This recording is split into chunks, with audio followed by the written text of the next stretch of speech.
Bonjour à tous et bienvenue dans cette nouvelle vidéo. Aujourd'hui, on se retrouve dans un speed coloring dédié à une nouvelle gamme de crayons de couleur, enfin nouvelle non, hein, mais à une gamme très célèbre de crayons de couleur, les Polychromos. Donc là, je vous montrais juste qu'il y avait un petit volume qui me permettait pas de super bien colorier. Donc voilà, donc on est reparti dans les vitraux comme pour mes speed coloring précédents. Donc là j'ai choisi celui de fleurs et de pampan, enfin on avait choisi ensemble en live il me semble. Donc voilà, je suis contente de me lancer dans celui-ci, ça fait un moment qu'il me faisait de l'œil. Donc j'ai choisi des petits combos pour essayer de vous montrer au mieux comment fonctionnent les polychromos, puisque je sais qu'on se pose toujours la question quand on débute le coloriage ou quand on essaye de se renseigner sur des marques, de savoir comment ils sont, sachant que mon avis à moi, il vaut ce qu'il vaut et que vous n'êtes pas obligé de le partager. Hein. C'est juste que si vous avez les mêmes avis que moi habituellement, et ben vous risquez de partager les mêmes aussi sur ces crayons. Donc les polychromos, ils sont plus tellement à présenter. Ce sont donc les crayons artistes de la marque Faber-Castell. On les trouve un peu partout aujourd'hui, hein, en tout cas en France, on les trouve partout, Cultura, enfin partout, voilà, sur tous les sites de revente de beaux-arts. Et ils coûtent autour, on va dire, moi, je les ai achetés 180 € sur Amazon Allemagne. Donc, je sais pas trop combien ils valent aujourd'hui sur Amazon France. Mais voilà, ce sont des crayons artistes qui restent onéreux, mais qui sont, entre guillemets, abordables par rapport à d'autres. Hein. On pense notamment au Luminance, au Lightfast, au Holbein. Voilà. Donc, la gamme se compose de 120 crayons. Donc, bon, 120, c'est pas trop mal. Au niveau de leurs propriétés, donc ce sont des crayons de cire, donc non de cire, je dis n'importe quoi, d'huile bien sûr, donc à l'huile, qui ont une mine dure, mais que je trouve moi personnellement facile à travailler, donc malgré tout ça reste du couche par couche, hein, ce sont des crayons à base d'huile. Donc certains diront que la pigmentation est pas terrible du coup, mais en fait c'est pas ça, c'est juste qu'il faut passer plusieurs fois et parfois on n'a pas la patience. Moi j'avoue que sur les vitraux j'ai moyennement la patience, donc je passe souvent 3, 4 couches max, non un petit peu plus peut-être, mais pas, voilà, j'en passe pas assez et ça se voit d'ailleurs puisque vous voyez que sur mes fleurs il y a quand même encore l'effet texture du papier. Mais ça me gêne pas ici pour ce colo là, donc voilà. Après parfois il y a des gens qui préfèrent avoir un effet très lisse, il y en a d'autres moins. Moi c'est pas forcément ce que je recherche, l'effet très très lisse. Que dire de plus sur cette mine justement? Ah oui, et bah du coup, du fait de leur mine dure, ils sont nettement mieux sur certains papiers. Moi je trouve qu'ils sont très bien sur le papier des vitraux par exemple, mais il y a des papiers sur lesquels peut-être il va falloir les travailler différemment, ou en tout cas voilà, peut-être appuyer un petit peu plus sur la mine alors que c'est pas fait pour ça à la base.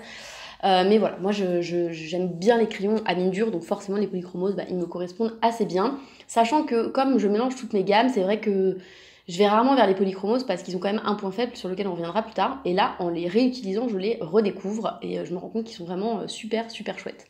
Voilà. Donc, et puis hyper agréable. Ce qui est super agréable avec ceux-là, contrairement à pas mal d'autres crayons de gamme artiste, c'est que ils sont très très réguliers. Donc tous, que ce soit la couleur la plus claire à la plus foncée, en passant par même les couleurs qui sont souvent difficiles à obtenir de façon voilà, comment dire, homogène et tout, comme les violets clairs par exemple, ou les roses et tout, bah, ils sont tous parfaits sur la gamme des polychromos. Franchement, c'est incroyable ces crayons. Ils sont tous très très réguliers. Et c'est vrai que comparé à d'autres gammes que j'ai pas encore fait, par exemple les Luminance, et ben il y a quand même une différence là-dessus. En revanche, donc leur point faible pour moi, c'est quand même justement ce nuancier qui a des manques. Voilà, je trouve que le nuancier des polychromos, bah en fait il est il envoie pas du rêve quoi. Il y a que des couleurs très simples. Alors que des couleurs très simples, non j'exagère parce qu'il y a des couleurs quand même qui sont très sympas. Bah, par exemple celle des fleurs là que j'ai utilisée, j'aime beaucoup moi, magenta et magenta clair. Mais voilà, je trouve que il y a quand même pas beaucoup de couleurs qui sortent du lot quand on compare avec d'autres gammes et je dirais que c'est ça leur manque. Mais à côté de ça, ils sont super bien, bah voilà. Vous pouvez tout faire avec. Si vous avez que les polychromos, vous pouvez quand même tout faire parce qu'ils se mélangent très très bien. Si on prend le temps avec le couche par couche, je sais que par exemple c'est Mademoiselle Lexi qui fait des super beaux vitraux puis des super colos en général, elle n'utilise que cela je crois et bon, bah, ça lui va très bien hein, et elle réussit parfaitement et tout ce qu'elle fait c'est magnifique. Je les aime beaucoup moi pour les peaux principalement, justement parce qu'en couche par couche, bah, j'aime bien les travailler, donc forcément, voilà. Pour les peaux, ce sont un peu mes crayons de prédilection, sachant que voilà, il y a quand même de la pigmentation parce que c'est pas parce qu'on a l'impression comme ça qu'ils sont secs que, en fait, non. Moi, je les trouve pas secs, en fait. Je les trouve quand même assez doux sur le papier et surtout hyper réguliers, et ça, c'est super agréable. Franchement, de ne pas avoir de surprise, quelle que soit la couleur que vous prenez. Donc dans le nuancier, pour y revenir, moi je trouve qu'il y a beaucoup d'ocre, marron et de beige, donc ça c'est bien. Il y a pas mal de rose, il y a pas mal de violet, pas mal de bleu, pas mal de vert, pas mal de jaune, pas mal de rouge, même des oranges et beaucoup de gris. Donc je dirais qu'il est quand même... Il y a de tout. Et en fait, si vous voulez, si on compare avec la gamme des Prismacolor, je pense que ce qui leur manque au Polychromos, c'est les 30 derniers, à savoir les 30 couleurs un peu, 30 couleurs un petit peu plus originales, voilà, qui sortiraient du lot. Mais il y en a quand même, hein. Franchement, là, en regardant le nuancier que j'ai fait, je me dis que malgré tout, voilà, il y a quand même le Caput Mortem violet voilà, qui est entre le violet et le marron. Il y a quand même des teintes un peu spéciales. Par contre, moi, ce que je comprends toujours pas, c'est que dans ces gammes-là où vous avez 180 crayons, vous trouvez le moyen de vous en mettre 3 qui sont métallisés, alors qu'on sait tous que les crayons métallisés, c'est un peu, c'est pas terrible, quoi. Donc là, en fait, je voulais dans le fond faire un fond, oui, dans le fond, je voulais faire un fond bien vu. Je voulais faire un fond où il y aurait du jaune, en fait, à chaque fin de dégradé, voilà. Et donc partir de 3 couleurs que j'allais utiliser par ailleurs dans le colo, à savoir le rose, le bleu, le vert. Et ça me permettait de vous montrer que même sur des petites zones, avec ces crayons, on peut, surtout sur des petites zones d'ailleurs, on peut faire des fondus convenables, même en passant pas énormément de couches, puisque encore une fois là c'est un colo dans les vitraux. Oui, je me suis penchée un peu beaucoup là. C'est un colo dans les vitraux, et donc forcément j'ai pas envie de me prendre la tête. Voilà, pour moi les vitraux c'est vraiment mes colos détente, donc je passe pas des heures et des heures dessus, quoique là je pense que j'ai passé bien 2 heures. Voilà, oui, vous avez plein de mes petits cheveux, on voit qu'ils sont pas très bien coiffés, voilà. Sinon, que vous dire, bah voilà, vous voyez que quand même ça se dégrade bien du jaune vers les autres couleurs. Après, la luminosité n'est pas top non plus, hein, mais voilà, on est rentré dans l'automne, donc c'est pas extraordinaire, mais ça se voit quand même. Je vous avoue que pour le tour des fleurs et pour le milieu là, entre le cœur et les pétales, je savais pas du tout quoi faire, donc j'ai fait ça en me disant peut-être je mettrai des paillettes après, et puis je me rends compte que là, en vous tournant en enregistrant la voix, que j'ai oublié de le faire. Donc bon, il restera probablement comme ça du coup. Sinon, ce qui manquerait aussi, je dirais, dans le nuancier, en plus des couleurs un peu, voilà, peut-être plus particulières, ce serait des teintes très claires, très pâles. Il n'y en a pas énormément. Bah, il y a le magenta clair là, que j'utilisais pour les fleurs. Il y a un vert clair, mais qui n'est pas non plus hyper clair. Quand on compare par exemple au Hierogitène que je vous ai présenté la dernière fois, bah, ça manque clairement, quoi. Les Hierogitènes, vous avez plein de couleurs qui se rapprochent vraiment du blanc, alors que là, on n'en a pas en fait. Mais bon, voilà, il faut travailler sur les couches pour avoir du clair quand même, puisque vous voyez qu'avec le bleu, on peut quand même faire des couleurs très très claires. Donc c'est pas vraiment un colo de saison, hein. Là, au moment où je tournais la vidéo, il faisait déjà pas beau, mais alors au moment où je tourne la voix off, c'est ça y est, on est clairement dans l'automne. Et là, je vous fais un petit colo printanier, voilà. Je sais pas, j'avais envie de teintes un peu plus gaies.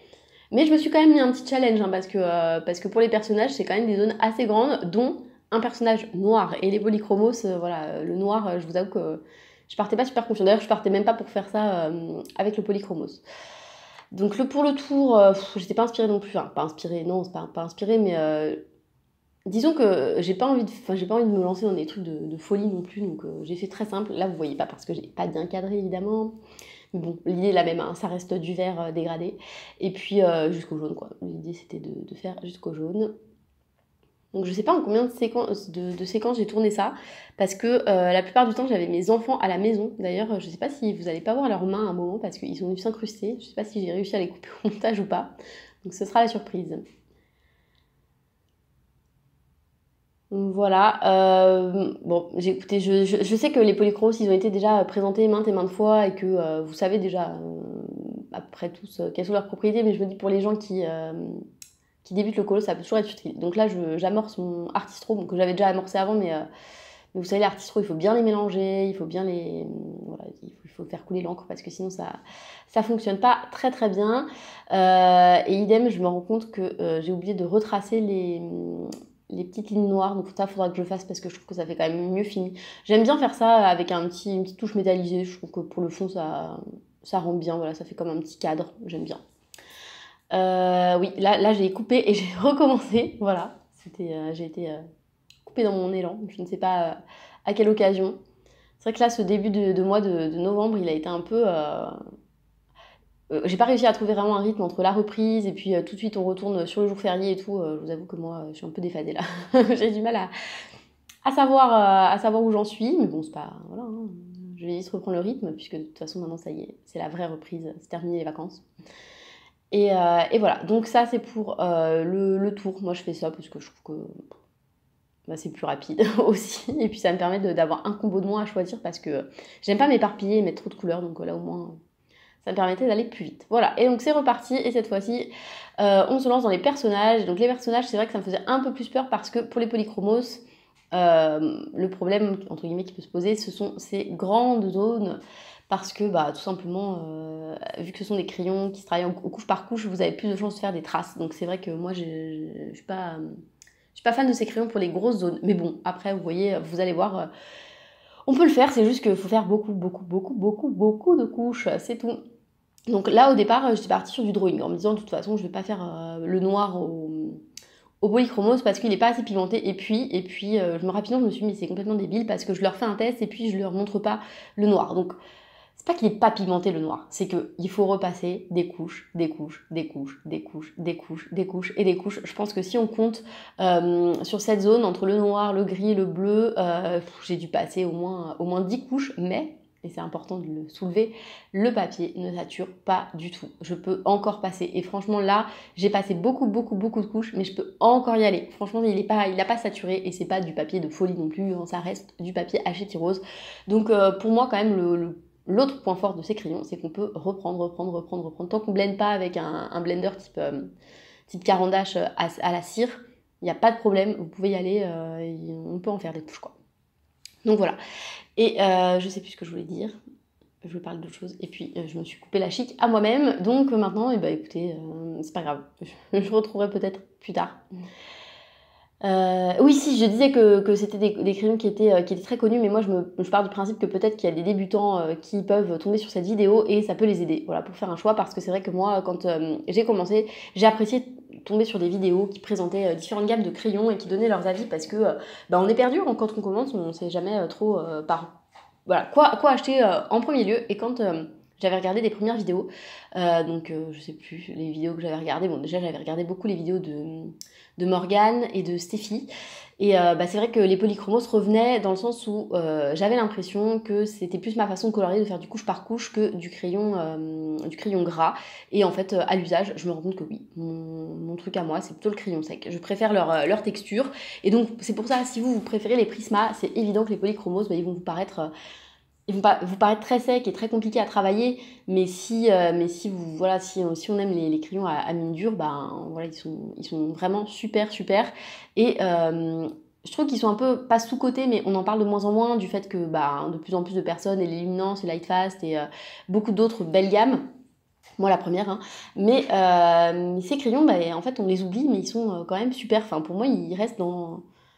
Je saurais pas faire un top de mes crayons en fait, parce que maintenant que je vous fais les speed coloring et que je les commence, je me rends compte que j'aime tous mes crayons, toutes mes gammes, et pour des raisons différentes. Donc ce serait difficile de faire un top, mais franchement je pense que les polychromos c'est une gamme dont je pourrais pas me passer, et que si je devais me séparer voilà, de plusieurs gammes, ce serait pas les polychromos que je jetterais, on va dire, parce que pour moi ils sont vraiment ils sont faciles en fait. Enfin voilà, c'est les crayons un peu, vous voyez, moi j'ai mon livre doudou, c'est les vitraux, j'y retourne, voilà, et écoutez, là, en reprenant mes polychromos, j'ai l'impression que c'était ça, mes crayons doudou, mes crayons un peu, voilà, je les connais bien, voilà, j'aime beaucoup j'aime beaucoup, et je suis super contente de les avoir, entre guillemets, redécouverts, parce que c'est vrai que comme je les utilise généralement au milieu d'un combo, je me rends moins compte de leurs atouts, entre guillemets, puisque voilà, ils entrent finalement que dans les couleurs intermédiaires souvent du reste.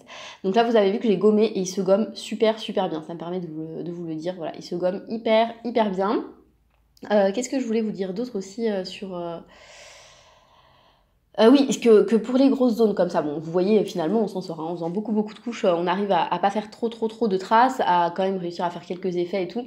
Mais dans le pire des cas, ou si vraiment vous êtes flemmard, il y a toujours la possibilité d'acheter les Albrecht Dürer, qui sont les crayons aquarellables équivalents aux polychromoses, et le nuancier est le même. Alors moi, je les ai pas, ces crayons. Je les ai déjà testés.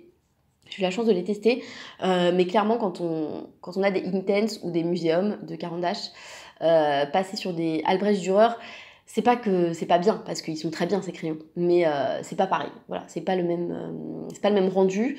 Et c'est vrai que moi, je préfère les Intense qui ont une super pigmentation en fait et qui permettent de pas repasser, parce que quand on fait du crayon aquarellable, je trouve ça dommage de devoir repasser derrière.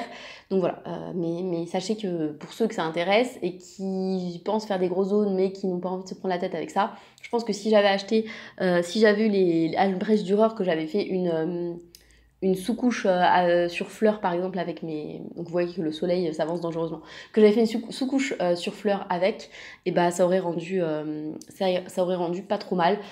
Donc voilà, mais là je voulais vous faire le test vraiment à sec pour vous montrer que tout est possible, et même une couleur très foncée avec des polychromos. Il faut juste être un petit peu patient. C'est sûr que ça prend plus de temps qu'avec les Prisma, mais moi je trouve que le rendu est... C'est pas qu'il est mieux, mais moi je prends plus de plaisir à colorier avec mes polychromos qu'avec mes Prismacolor, tout simplement. Voilà, donc je vous spoil pas trop parce que je vais faire une vidéo comme ça avec les Prisma. Donc pour Pampan, je me suis un peu galérée, mais comme les polychromos sont bien fournis en gris, en fait j'ai juste pris gris chaud, gris froid. Et bon, après là comme ça, à la caméra, on voit pas trop la nuance, je trouve, mais en vrai quand même on la voit un petit peu mieux. Après je pense que j'ai fait, pour le coup, trop de couches foncées. Vous voyez, j'ai pas assez fait de zone de lumière, donc sur ces pattes notamment, voilà, c'est pas très joli, mais bon, voilà, ça passera très très bien. Et là, en faisant encore une fois la voix off, je me rends compte qu'à la fin, je suis pas sûre d'avoir colorié ses pupilles. Enfin, ses pupilles, c'est les iris. On dit les iris pour la couleur de l'œil. Ouais, je crois que c'est les iris. Ou alors j'ai utilisé du gris chaud peut-être. J'ai pas ressorti mes marrons en fait. Je pense que sur le coup j'avais pas envie de ressortir toutes mes trousses, puisque vous savez moi je range par trousse, donc par couleur, donc ça voulait dire aller chercher ma trousse de marron, tout ça, tout ça. Parfois je suis un peu feignante. Donc voilà pour ces petits crayons polychromos, puisque là ça va arriver à la fin. Je vais juste fignoler avec le rose, tout ça. Donc sur ce, j'espère que cette vidéo aura pu vous être utile pour ceux qui hésitent encore sur les polychromos. Il y a beaucoup de vidéos qui opposent Prismacolor, polychromos, parce que ce sont les gammes qu'on retrouve le plus. Mais bon, il n'y a pas que, évidemment. Mais les polychromos, je comprends pourquoi ils ont autant de succès, les Prismacolor aussi. Hein. Mais parce que voilà, ils sont assez simples d'utilisation. Le blanc, il est très bien pour blender d'ailleurs, je ne l'ai pas précisé. Mais en tout cas, voilà, j'aime assez le rendu de ce que j'ai obtenu, et puis je suis contente d'avoir pu vous faire cette vidéo en speed coloring. Voilà. Donc comme d'habitude, n'hésitez pas à me laisser un petit like, un petit commentaire, me dire par exemple comment vous trouvez ces crayons, si vous les possédez, si vous êtes plutôt mine dure ou mine tendre. Et puis sur ce, je vous dis à très bientôt dans une prochaine vidéo. Salut!